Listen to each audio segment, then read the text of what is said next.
नमस्कार। मैं Mayank Bhargav, assistant professor MLT college Saharsa आपका स्वागत करता हूं। आज हम लोग मनोवैज्ञानिक समीक्षा पर चर्चा करेंगे, जो स्नातकोत्तर हिंदी के पत्र 16 का अंश है। हमारे विद्यार्थी मित्र जानते हैं कि इससे पहले भी एक संवाद हम लोग इस विषय पर कर चुके हैं। तो आज का संवाद मनोवैज्ञानिक समीक्षा पर हुई पिछली चर्चा की अगली कड़ी है। हम जानते हैं कि मनोवैज्ञानिक समीक्षा, जिसे मनोविश्लेषणात्मक समीक्षा या अंतश्चेतनावादी समीक्षा भी कहते हैं, इसके पीछे सिगमंड फ्रायड, एडलर और युंग का सिद्धांत है। इस आलोचना में कवि के जीवन और काव्य तथा काव्यांगों में परस्पर संबंध स्थापित किया जाता है और कवि के वैयक्तिक स्वभाव, परिस्थितियों और प्रभाव को कृति के आधार रूप में देखा जाता है। यानी इस आलोचना में काव्य कृतियों की रचना का आधार मनोविज्ञान होता है और उसमें कवि या साहित्यकार अपने पात्रों के मन को व्यक्त करने की चेष्टा करता है और ऐसी आलोचना मनोवैज्ञानिक आलोचना के अंतर्गत आती है। इस क्रम में इस आलोचना के आधार सिद्धांत के रूप में फ्रायड के मनोविश्लेषण सिद्धांत पर विस्तार से चर्चा की गई थी और किस प्रकार फ्रायड ने जब काम भावना को प्रमुख माना तो उनके सहयोगी एडलर ने अधिकार भावना को जीवन की केंद्रीय प्रेरणा शक्ति माना। और उसके बाद युंग आते हैं, जिनकी प्रमुख अवधारणा होती है कि अचेतन मन के दो हिस्से हैं, वैयक्तिक अचेतन और प्रजातीय अचेतन, और यौन प्रेरणा के स्थान पर युंग का बल जिजीविषा पर दिखाई देता है। उन चर्चाओं से जो सूत्र निकले थे कि फ्रायड मनस्ताप को मन की विकृति मानते हैं और एडलर उसे संपूर्ण व्यक्तित्व के परिप्रेक्ष्य में देखते हैं। फ्रायड के लिए जीवन की मूल प्रेरणा यौन भावना है और एडलर के लिए जीवन की मूल प्रेरणा अधिकार भावना है। और फ्रायड और एडलर दोनों इस बात पर सहमत थे कि कलाकार मनस्तापी या रुग्ण होता है। चूंकि फ्रायड यौन भावना पर बल देते हैं, इसलिए उनका मानना था कि कला के द्वारा व्यक्ति की दमित यौन भावना उदात्त स्वरूप प्राप्त करती है और एडलर यह सिद्धांत देते हैं कि क्षतिपूर्ति के द्वारा कलाकार का मनस्ताप दूर होता है। यानी इस सिद्धांत में फ्रायड और एडलर दोनों कला को अचेतन मन की दमित आकांक्षाओं और हीनता की पूर्ति मानते हैं और उनकी दृष्टि में जो रचनाकार है उसका रुग्ण व्यक्तित्व है। फ्रायड कहते हैं कि वह व्यक्तित्व यौन भावना से ग्रस्त है और यौन भावना से ग्रस्त होने के कारण उसकी पूर्ति वह एक बहुत सुंदर कल्पना के द्वारा या स्वप्न के द्वारा या कला के द्वारा करना चाहता है। और इस प्रकार जो दमित भावनाएं उसके मन में जमा होती जाती हैं, उनका उदात्तीकरण कला के द्वारा होता है। एडलर क्षतिपूर्ति सिद्धांत देते हैं, इसकी भी किंचित चर्चा हो चुकी है। फ्रायड का मानना था कि कलाकार की मनोवृत्ति अंतर्मुखी होती है। एक कलाकार अपने जीवन में सम्मान प्राप्त करना चाहता है, वह शक्ति अर्जित करना चाहता है, संपत्ति प्राप्त करना चाहता है, यश प्राप्त करना चाहता है, या स्त्री का प्रेम प्राप्त करना चाहता है, पर उसके पास ये साधन नहीं होते जिनके द्वारा वह सम्मान, शक्ति, संपत्ति, यश या प्रेम प्राप्त कर सके। तो उसकी काम भावना असंतुष्ट होती है और इसलिए वह वास्तविकता से दूर हटता है और अपनी सभी अभिरुचि को, अपनी कामोत्तेजना को वह एक सृष्टि की ओर लगा देता है। वह सृष्टि करता है उस कामोत्तेजना के कारण, रम्य कल्पना में लग जाता है और उससे उसके मन में एक मनस्ताप उत्पन्न होता है। वह चूंकि अपनी दमित आकांक्षाओं के कारण मनस्ताप से ग्रस्त रहता है, इसीलिए उसकी रचना में उदात्तीकरण की शक्ति होती है।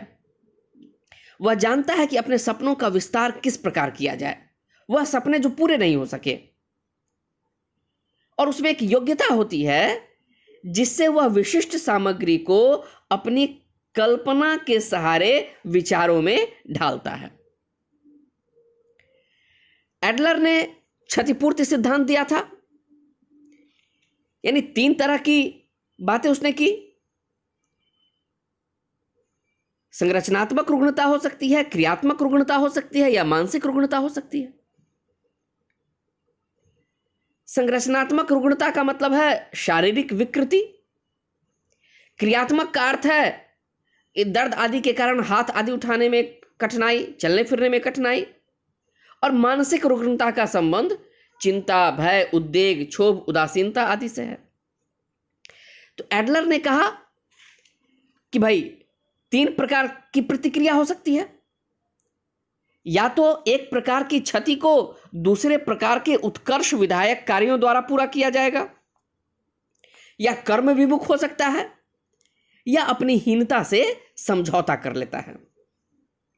उसके अनुसार रचनाकार इन 3 प्रतिक्रियाओं के कारण रचना करता है। अब जहां तक संरचनात्मक रुग्णता का सवाल है, ऐसे कलाकारों के उदाहरण दिए जा सकते हैं। हिंदी में सूरदास के संबंध में प्रसिद्ध है कि जन्मांध थे या बाद में अंधे हो गए, कारण जो भी हो, लेकिन उनका अंधा होना तो सब लोग स्वीकार करते हैं। तो यह समीक्षा कहेगी कि उनकी दृष्टि जाने की क्षतिपूर्ति काव्य द्वारा हुई।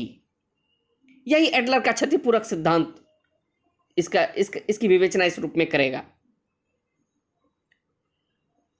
तुलसीदास की जब बात करेंगे तो यह सिद्धांत खोज लेगा कि तुलसीदास का एक मनस्ताप था, वहां चिंता, भय, उद्वेग, उनके व्यक्तिगत जीवन की समस्याएं, इन सब की पड़ताल मनोवैज्ञानिक आलोचना करती है, और फिर यह पाती है कि उनके मनस्ताप का उदात्तीकरण भक्ति और काव्य में हुआ। और आगे बढ़े तो हमें रसखान मिलते हैं। घनानंद और सुजान की कहानी प्रसिद्ध है। यानी इस प्रकार की रचना और रचनाकारों में मनोवैज्ञानिक आलोचना इस सिद्धांत का पोषण करती है कि हर रचनाकार मनस्तापी है। फ्रायड के अनुसार उसके अंदर यौन भावना प्रमुख है, एडलर के अनुसार अधिकार भावना प्रमुख है, और ये दोनों इस पर सहमत हैं कि कला अचेतन मन की दमित आकांक्षाओं और हीनता की पूर्ति का साधन है। परंतु आगे चलकर ट्रीलिंग का एक निबंध आया, कला और स्नायु रोग।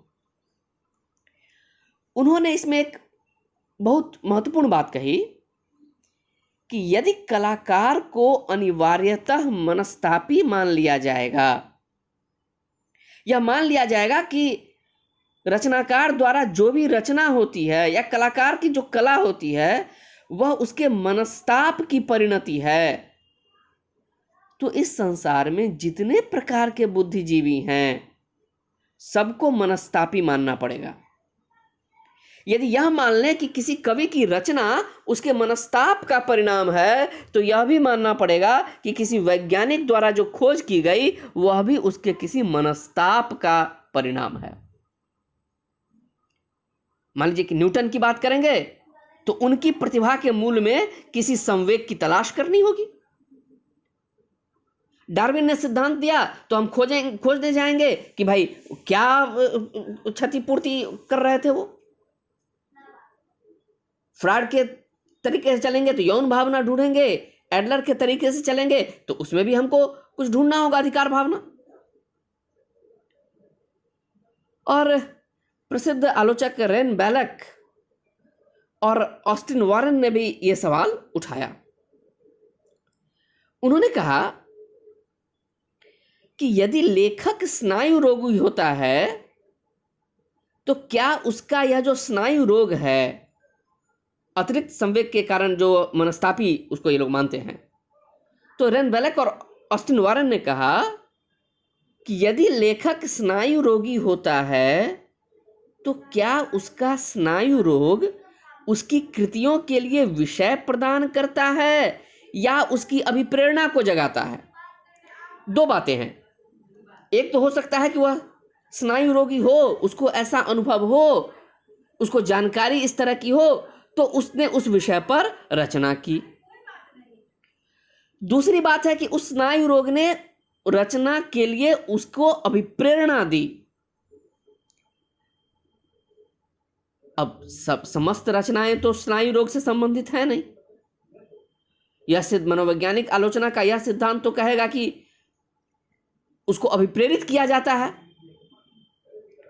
तो यदि इस बात को सच मान लें कि अतिरिक्त संवेग या स्नायु रोग के कारण एक कलाकार या रचनाकार अभिप्रेरित होता है तो फिर यह सवाल उठेगा कि तब वह कृति एक पाठक को कैसे संप्रेषित होगी, क्योंकि कोई आवश्यक नहीं कि रचनाकार में जो दमित आकांक्षाएं हैं या एडलर के हिसाब से जो क्षतिपूर्ति होनी है वह पाठक में भी ठीक उसी प्रकार की होगी।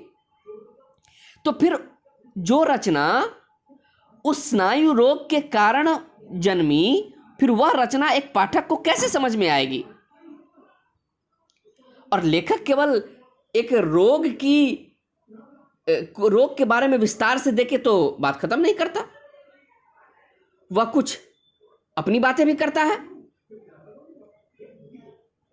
तो इस संबंध में अंतिम रूप से यह नहीं कहा जा सकता कि हर कलाकार अनिवार्यतः स्नायु रोगी होता है। हम यह कह सकते हैं कि वह अपेक्षाकृत ज्यादा संवेदनशील होता है। और फिर यह भी सवाल उठा कि साधारणीकरण कैसे होगा। फ्रॉइड कलाकार के संबंध में तो कहते हैं, लेकिन कला के बारे में या रचना प्रक्रिया के बारे में वह मौन है। लेकिन एक पाठक के सामने तो केवल कलाकार नहीं होता, एक पाठक तो कला को देखता है, वह एक रचना को पढ़ता है, केवल रचनाकार या कलाकार को वह नहीं देखता। उसके सामने तो वह कई बार गौण हो जाता है, हमें पता भी नहीं होता। और हम रचना पढ़ते हैं और उसके रचनाकार के बारे में बहुत ज्यादा जानकारी होना आवश्यक नहीं, हो भी सकती है, नहीं भी हो सकती है। तो जो पाठक है उसके सामने कलाकार नहीं है, केवल कला है। तो कलाकार के संबंध में यदि उससे जानकारी हो तो हो सकता है कि रचना का बोध बढ़े या न बढ़े। यह भी हो सकता है कि रचनाकार के बारे में जानने से रचना संबंधी हमारी समझ में कोई अंतर न पड़े। कलाकार के संबंध में कोई जानकारी नहीं है, फिर भी हम किसी रचना का आनंद ले सकते हैं। इस प्रकार मनोवैज्ञानिक आलोचना ने जो कला को मानसिक विकृति का परिणाम सिद्ध करने का प्रयास किया था, उसका खंडन भी आगे चलकर किया गया। जब मनोवैज्ञानिक आलोचना की बात होती है, और खुद फ्रायड ने उसके कुछ उदाहरण दिए थे, उन्होंने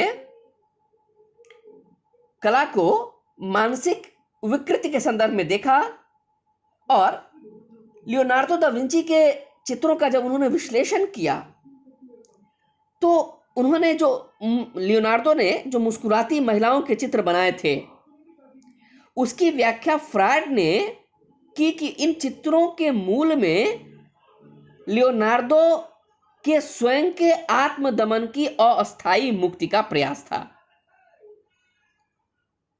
उन्होंने कहा कि इन चित्रों की सृष्टि उन महिलाओं की मुलाकात से संभव हो सकी जिन्होंने मां संबंधी उसकी तीव्र अचेतन शैशवकालीन स्मृतियों को उकसाया।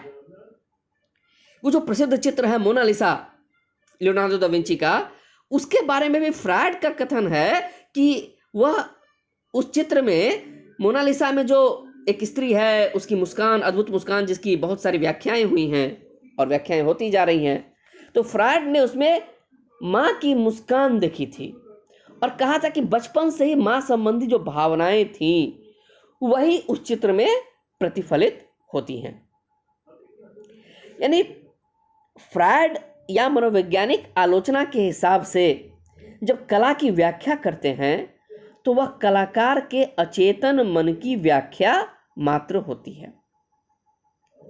इस व्याख्या की त्रुटियां भी हैं, कमियां भी हैं, सीमाएं भी हैं। प्रायः कृति के आधार पर रचयिता का मनोविज्ञान ही इससे बताया जाता है।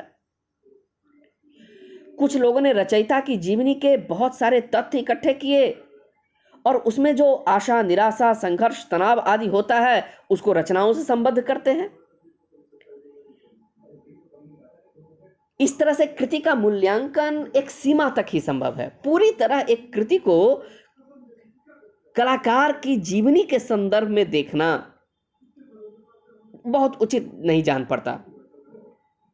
एक परिस्थितियों के आधार पर एक सीमा तक ही रचना का आकलन किया जा सकता है।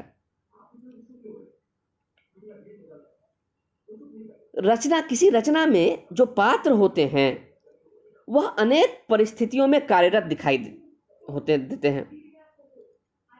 मनोविज्ञान हमारी यह मदद कर सकता है कि मनोविश्लेषण के सहारे उन पात्रों की स्थितियों और कार्यों के जटिल संबंधों को उजागर किया जाए। जैसे आगे की एक प्रसिद्ध रचना है शेखर एक जीवनी। उसमें शिशु मनोविज्ञान या अचेतन मन की क्रिया विधियों के द्वारा जब हम उन पात्रों के व्यवहारों को देखते हैं तो उस कार्य व्यवहार को समझने में हमें आसानी होती है। पर यह कहना कि किसी रचना में मनोविश्लेषण के सिद्धांत हूबहू वैसे ही रहेंगे जैसे मनोविज्ञान के सिद्धांत हों, यह कहना उचित नहीं होगा। मनोवैज्ञानिक आलोचना हमें रचना में आए पात्रों के कार्य व्यवहार को देखने की एक दृष्टि दे सकती है और यह भी हमें पता चल सकता है कि इससे लेखक की दृष्टि कैसी है। कुछ रचनाएं ऐसी हो सकती हैं जिसमें मनोविश्लेषण बहुत ज्यादा किया गया हो।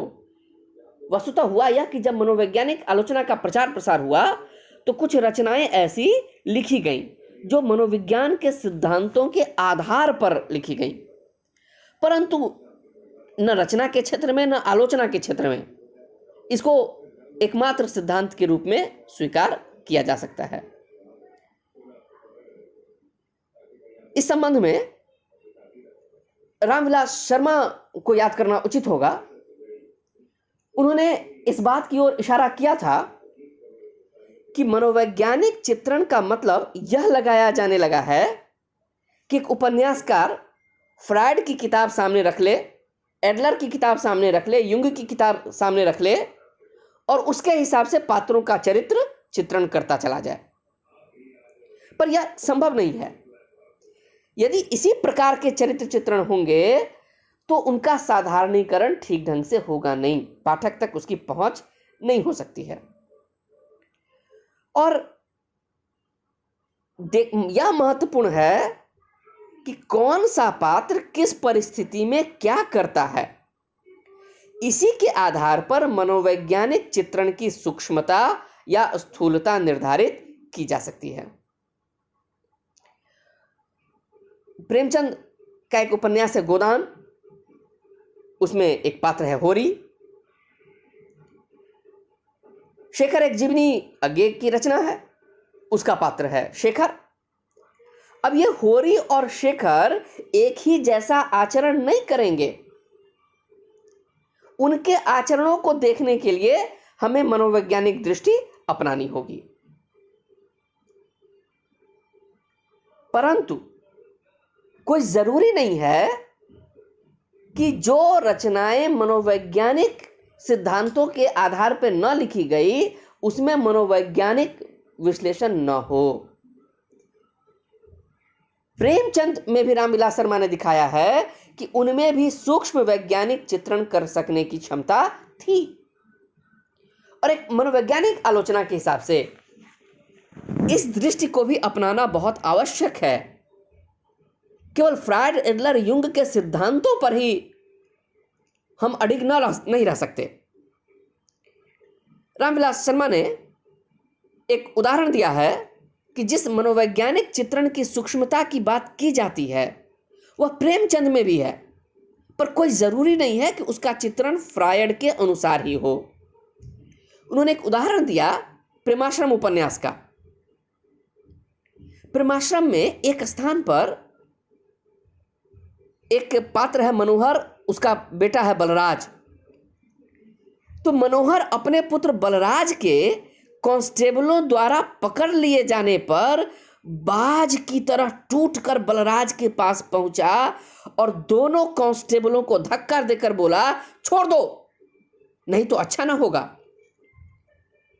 इतना कहते कहते उसकी जबान बंद हो गई और आंखों से आंसू निकल पड़े।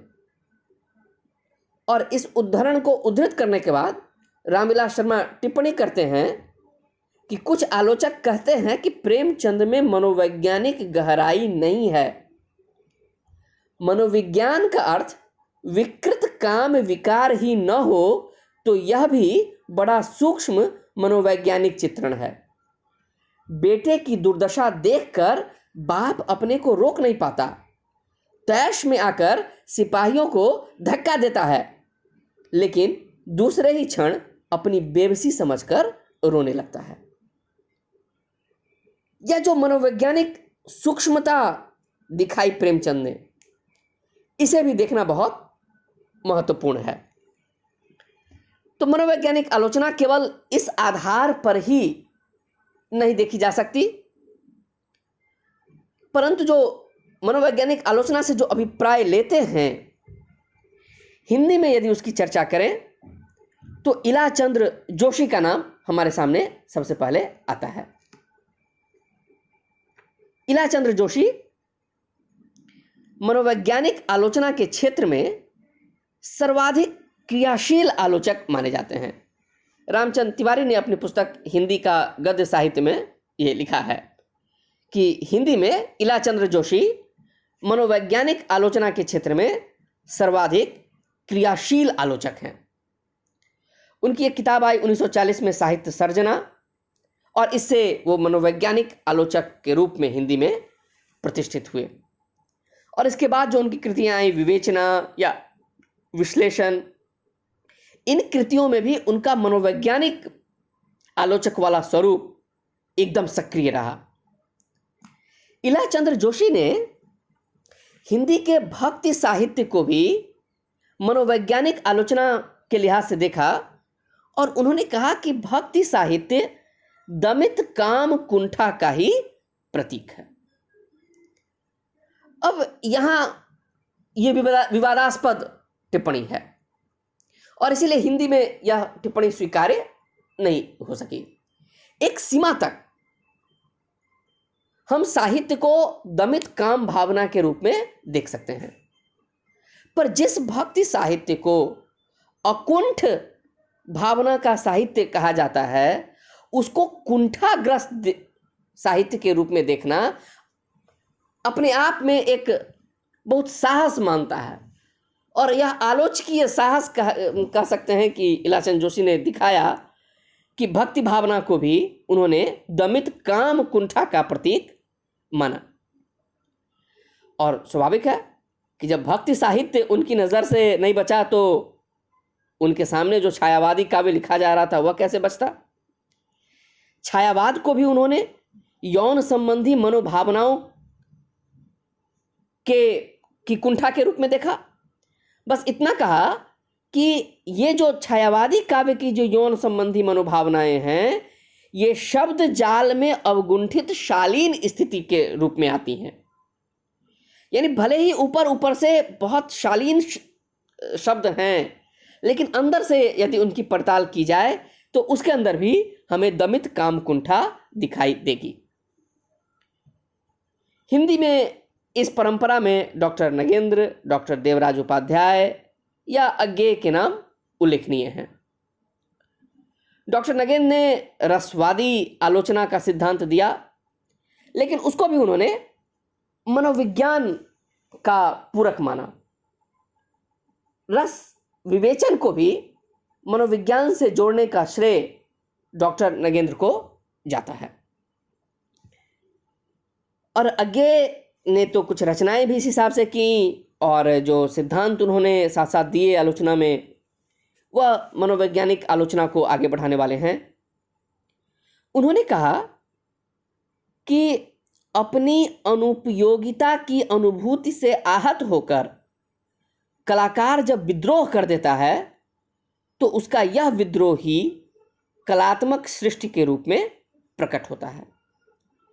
यानी अज्ञेय भी कहीं ना कहीं से कला के मूल में हीनता की अनुभूति और उसकी पूर्ति के लिए कला को एक साधन के रूप में देखने की बात करते हैं।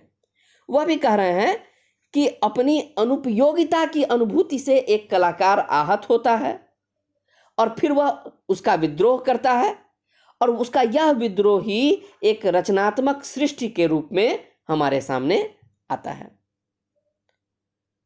डॉक्टर देवराज उपाध्याय ने भी हिंदी साहित्य में, विशेषकर हिंदी कथा साहित्य की मनोवैज्ञानिक दृष्टि से अच्छी आलोचना की है। उनकी एक महत्वपूर्ण किताब ही है साहित्य का मनोवैज्ञानिक अध्ययन।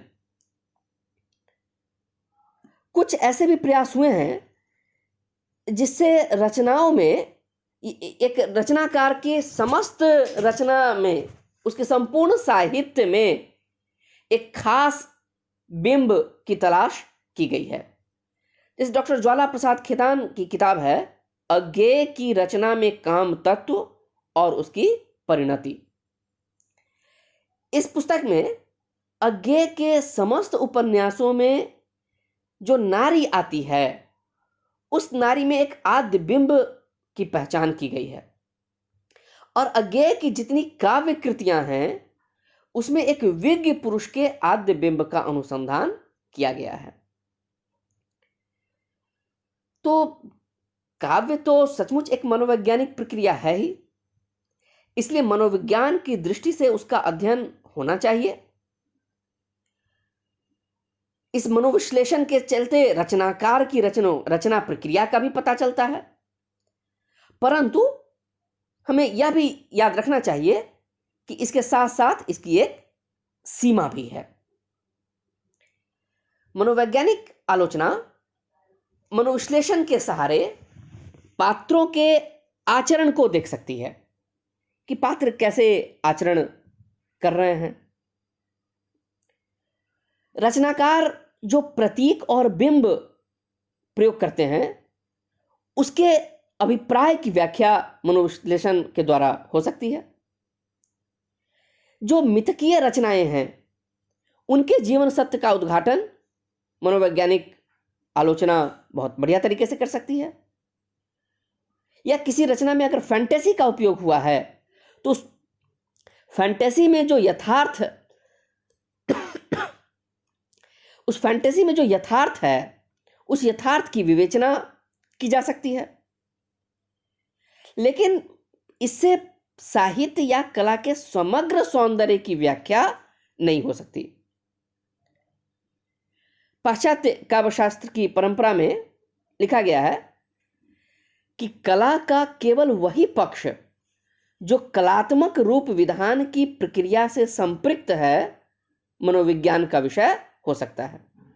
रामचंद्र तिवारी ने ही उद्धृत किया है इस पंक्ति को अपनी किताब में कि कला का केवल वही पक्ष जो कलात्मक रूप विधान की प्रक्रिया से संपृक्त है, मनोविज्ञान का विषय हो सकता है। जो पक्ष कला की आधारभूत प्रकृति से संबद्ध है, वह सदैव मनोविज्ञान के क्षेत्र से बाहर है। इस प्रकार हम देखते हैं कि मनोविश्लेषणात्मक आलोचना रचयिता की मन स्थितियों का लेखा जोखा प्रस्तुत करती है, लेकिन रचना के संबंध में मौन रहती है। तो जहां तक प्रगीतों का संबंध है, इस संदर्भ में मनोवैज्ञानिक आलोचना ज्यादा कारगर है। लेकिन ऐसी रचनाएं जिनमें जो पूर्व कथा पर आधारित होती हैं, उनमें बहुत ज़्यादा इसका कार्य नहीं होगा। हिंदी में बहुत रचनाएं ऐसी हुई, यहाँ तक कि निराला की सरोज स्मृति, मुक्तिबोध की अंधेरे में, इस प्रकार की कालजयी रचनाओं के आधार पर भी मनोवैज्ञानिक आलोचना के सिद्धांतों को कसा गया। उन कवियों की मानसिक दशाओं को विश्लेषित करने का प्रयास किया गया। जैनेन्द्र अज्ञे जैसे रचनाकारों के उपन्यासों की परीक्षा तो मनोवैज्ञानिक सिद्धांत के आधार पर की ही गई। तो एक सीमा तक मनोवैज्ञानिक आलोचना रचना को समझने में मदद देती है। इसको एकमात्र आलोचनात्मक पैमाने के रूप में तो ग्रहण नहीं किया जा सकता, लेकिन आंशिक रूप में रचना को समझने के लिए यह आलोचना पद्धति बहुत सहायक सिद्ध होती है, और यही उसकी उपादेयता है। आशा है आपको यह संवाद अच्छा लगा होगा। आपके सहयोग के लिए, साथ बने रहने के लिए बहुत बहुत धन्यवाद, आभार।